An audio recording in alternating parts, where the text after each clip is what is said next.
Seorang pengendara terjebak di tengah-tengah rel kereta api bersama motornya. Hal tersebut terlihat dalam rekaman video yang diunggah di berbagai akun media sosial.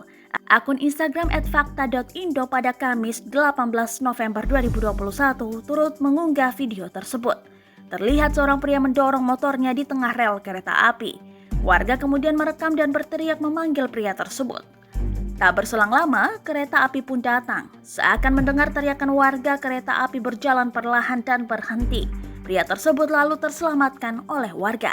Ia berhasil menghindar dari kereta api yang tengah berjalan tersebut. Pada keterangan video dituliskan jika peristiwa tersebut terjadi di Jogonalan, Klaten.